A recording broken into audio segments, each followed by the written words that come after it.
गुजरात, महाराष्ट्र और उत्तराखंड, तेलंगाना समेत देश के कई राज्यों में बारिश से हालात खराब हैं। भारी बारिश और खराब मौसम के चलते पहाड़ी इलाकों में आए दिन बादल फटने की घटनाएं सामने आती रहती हैं। बादल फटने के कारण कई मौतें भी हो जाती हैं।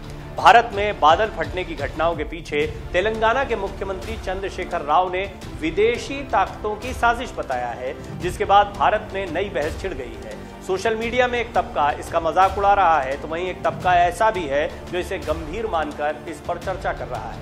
8 जुलाई 2022 को जम्मू कश्मीर के पवित्र अमरनाथ गुफा के पास बादल फटने से आई बाढ़ में 16 लोगों की मौत हो गई, जबकि 40 अब भी लापता हैं और उनके बारे में कोई खबरें सामने नहीं हैं। साल 1967 और 72 में वियतनाम युद्ध के दौरान अमेरिका ने ऑपरेशन पोपोय चलाया था। अमेरिकी सेना ने वियतनाम में क्लाउड सीडिंग के जरिए अपनी मर्जी से बारिश कराते हुए दुश्मन सेना को भारी नुकसान पहुंचाया था। सबसे पहले आप जान लीजिए कि केसीआर ने क्यों बारिश को लेकर विदेशी साजिश की बात कही। भारी बारिश की वजह से तेलंगाना का गोदावरी इलाका इन दिनों बाढ़ से जूझ रहा है। मुख्यमंत्री के चंद्रशेखर राव यानी केसीआर 17 जुलाई को बाढ़ प्रभावित भद्राचलम के दौरे पर गए थे। वहां उन्होंने गोदावरी इलाके में भारी बारिश और बाढ़ की वजह बादल फटने को बताते हुए कहा कि इसके पीछे विदेशी साजिश हो सकती है। केसीआर ने कहा, यह एक नई घटना है जिसे बादल फटना कहते हैं। लोग कहते हैं कि इसमें कुछ साजिश है, हम नहीं जानते कि ये कितना सच है। कहा जाता है कि विदेशी जानबूझकर हमारे देश में कुछ जगहों पर बादल फटने की घटनाओं को अंजाम दे रहे हैं। लेह, लद्दाख और उत्तराखंड में भी पहले वो ऐसा कर चुके हैं। अब जान लीजिए, क्या सच में भारत में बाढ़ आने के पीछे चीन की साजिश है?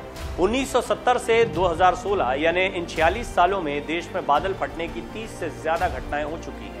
ये सभी घटनाएं हिमालय के क्षेत्र में हुई हैं। जम्मू कश्मीर, लद्दाख, उत्तराखंड और अरुणाचल प्रदेश में बादल फटने के बाद भारी बारिश से कई बार बाढ़ आ चुकी है।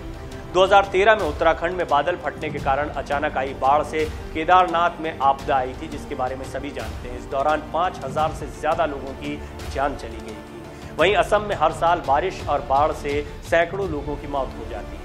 क्योंकि बादल फटने की ज्यादातर घटनाएं भारत चीन के बॉर्डर वाले इलाके में होती हैं, ऐसे में इसके पीछे चीन की साजिश होने की आशंका जताई जाती रही। चीन और भारत के बीच कई सालों से सीमा विवाद चल रहा है।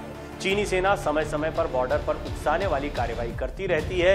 ऐसे में कई लोग संदेह जताते हैं कि चीन बादल फटने की साजिश रच रहा है और बारिश और बाढ़ से भारत को नुकसान पहुंचाने की कोशिश कर रहा है। तो यहाँ सबसे बड़ा सवाल खड़ा होता है कि क्यों भारत में बादल फटने को लेकर उठे चीन पर सवाल। आर्टिफिशियल रेन क्या होती है? आखिर बिना मौसम के कैसे कराई जा सकती है बारिश? ये कुछ ऐसे सवाल हैं जिनके जवाब आप जानना चाह रहे होंगे। छोटे से इलाके में बहुत कम समय में बहुत ज्यादा बारिश होने को बादल फटना कहते हैं। इसमें बादल फटने जैसा कुछ नहीं होता। हाँ, ऐसी बारिश होती है, इतनी तेज बारिश होती है जैसे बहुत सारे पानी से भरा एक बहुत बड़ी पॉलीथीन आसमान में फट गई हो। इसीलिए इसे हिंदी में बादल फटना और अंग्रेजी में क्लाउड बर्स्ट के नाम से पुकारा जाता है। अब बादल फटने का गणित समझते हैं। मौसम विभाग के मुताबिक जब अचानक 20 से 30 वर्ग किलोमीटर के इलाके में 1 घंटे या उससे कम समय में 100 मिलीमीटर या उससे ज्यादा बारिश हो जाए तो इसे बादल फटना कहते हैं। इसके लिए सबसे पहले 1 मिलीमीटर बारिश का मतलब समझते हैं। देखिए, 1 मिलीमीटर बारिश होने का मतलब है कि 1 मीटर लंबे और 1 मीटर चौड़े यानी 1 वर्ग मीटर इलाके में 1 लीटर पानी बरस जाए। अब इस गणित को बादल फटने की परिभाषा में फिट कर दें। जब भी 1 मीटर लंबे और 1 मीटर चौड़े इलाके में 100 लीटर या उससे ज्यादा पानी बरस जाए, वो भी 1 घंटे या उससे भी कम समय में, तो समझिए कि इस इलाके में बादल फट गया। बस 100 लीटर। यूं तो आपको गणित बहुत छोटा लग रहा होगा। इसकी भयावहता का अंदाजा लगाने के लिए अगर इस गणित को 1 वर्ग मीटर के बजाय 1 वर्ग किलोमीटर के इलाके में फिट कर दें, तब भी 1 वर्ग किलोमीटर इलाके में 1 घंटे से भी कम समय में 10 करोड़ लीटर पानी बरस जाए तो समझिए वहां क्या होगा। वहां बादल फट गया, ये कहा जाएगा। बादल फटने से कैसी आपदा आती है, इसकी कई तस्वीरें हमारे सामने आ चुकी हैं। हाल ही में अमरनाथ हो या इससे पहले केदारनाथ की त्रासदी हम कभी नहीं भूल सकते हैं। बहरहाल इस सब के बीच केसीआर के बयान ने एक बार फिर इस बहस को छेड़ दिया है कि क्या बादल फटने के पीछे कोई विदेशी साजिश हो सकती है।